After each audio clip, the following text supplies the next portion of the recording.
तक आपने देखा कि जगदीश प्रसाद ने अंजलि को जंगल में तंत्र क्रिया करते हुए देख लिया था। वो कुछ करते उससे पहले ही ना जाने कैसे उनका पैर फिसला और वो गिरकर बेहोश हो गए। जब उनकी आंख खुली तो वह अपने कमरे में अपने बिस्तर पर थे।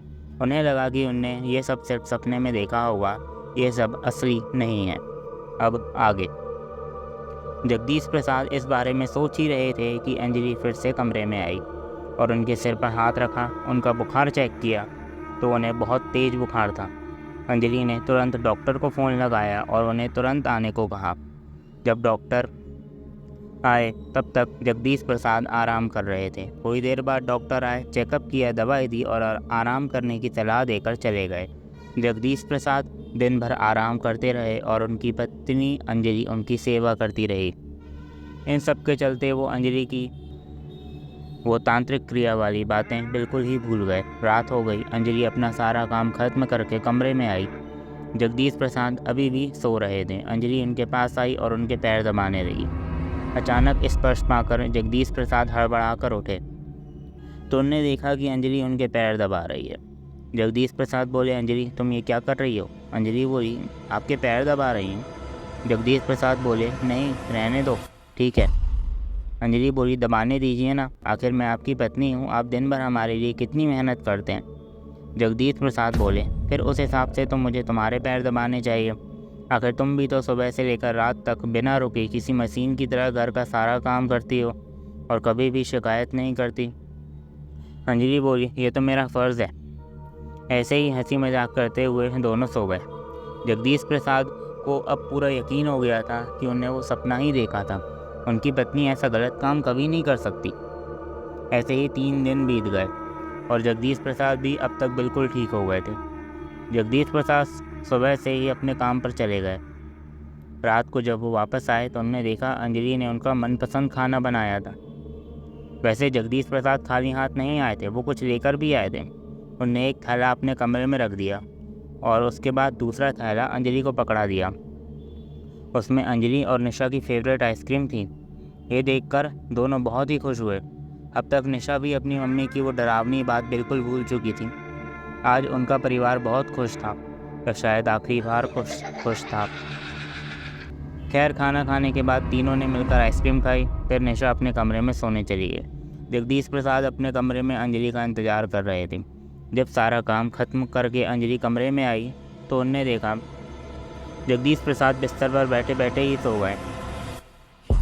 अंजलि ने उन्हें उठाया तो जगदीश प्रसाद बोले, कितना टाइम लगाती हो, मुझे तो नींद ही आ गई थी। अंजलि बोली, हाँ तो अब आ गई ना, देखो। जगदीश प्रसाद ने उसे अपने पास बैठाया और वहीं बाजू में रखा थैला अंजलि के सामने रख दिया। उस थैले के अंदर से फूलों की बेहतरीन खुशबू आ रही थी। अंजलि ने हाथ डालकर देखा तो उसमें गजरा था। उसे देखकर वो बहुत खुश हुई। उसे गजरा बेहद पसंद था। जगदीश प्रसाद ने कहा, कैसा लगा? अंजलि ने कहा, बेहद सुंदर है। जगदीश प्रसाद ने कहा, ठीक है तो फिर लाओ, मैं तुम्हें पहना देता हूँ। अंजलि थोड़ा पीछे हटते हुए बोली, नहीं अभी नहीं, सही वक्त आने पर। जगदीश प्रसाद ने कहा, सही, और वो सही वक्त कब आएगा फिर? अंजलि बोली, जल्द आएगा, तब तक मैं इसे संभाल कर रख देती हूँ। अंजलि ने देखा थैले में और कुछ भी है। अंजलि ने उसे निकाला तो उसमें एक डब्बा था। अंजलि ने डब्बा खोला तो उसमें एक हीरे की अंगूठी थी। उसे देखकर तो अंजलि मानो खुशी से उछल पड़ी। जगदीश प्रसाद ने उसे वो अंगूठी लेकर उसे पहना दी। उसके गोरे गोरे दूध जैसे सफ़ेद हाथों में हीरे की अंगूठी काफ़ी सुंदर लग रही थी। रात काफ़ी गहरी हो रही थी। जगदीश प्रसाद की आंखों में प्यार साफ दिखाई दे रहा था। अंजलि बिल्कुल नई नवेली दुल्हन की तरह शर्मा रही थी। उसका चेहरा शर्म से लाल हो गया था। घड़ी के आगे बढ़ते कांटे की तरह उनके बीच की नज़दीकियाँ भी बढ़ती जा रही थीं। दोनों एक दूसरे की बाहों में डालकर लेटे हुए थे। अचानक निशा के बहुत ज़ोर से चीखने की आवाज़ आई। दोनों हड़बड़ा कर उठे और तुरंत निशा के कमरे में गए तो देखा निशा कमरे के कोने में बैठकर रो रही है और डर से कांप रही है। दोनों तुरंत उसके पास गए और उससे पूछा कि क्या हुआ है, पर वो तो कुछ बोलने की हालत में ही नहीं थी। अंजलि तुरंत भाग कर गई और पानी लेकर आई। निशा को पानी पिलाया, उसे संभाला, उसे शांत किया। फिर पूछा कि क्या हुआ था। निशा ने बताया कि जब मैं सो रही थी तो मैं हल्की नींद में थी, तब मुझे लगा कि कमरे का दरवाज़ा खुला और कोई मेरे कमरे में आया। वो धीरे धीरे मेरे पास आया और मेरे सिर के पास आकर बैठ गया। मुझे ऐसा लगा कि उसने अपना हाथ मेरी गर्दन पर रखा और मेरा गला दबाने लगा। मैंने आँख खोलकर देखा तो सामने एक बहुत डरावनी सी भयानक औरत बैठी थी जो मेरा गला दबा रही थी। उसकी तो आंखें ही नहीं थी, उसका वहाँ सिर्फ काला गड्ढा था। उसका पूरा चेहरा, पूरा सिर जला हुआ था। उसके सिर पर सिर्फ थोड़े से ही बाल थे, वो भी सफ़ेद सफ़ेद। वो बहुत डरावनी हंसी हंस रही थी। अंजलि ने कहा, जरूर तुमने कोई बुरा सपना देखा होगा, ऐसा कुछ नहीं होता। जगदीश प्रसाद ने भी अंजलि की हाँ में हाँ मिला दी। दोनों ने निशा को ये कहकर कि ये सिर्फ एक डरावना सपना है कहकर सुला दिया और चल दिए अपने कमरे में। जगदीश प्रसाद ने कहा, तुम चलो, मैं पानी पी कर आता हूँ। अंजलि ने कहा, ठीक है, जल्दी आना।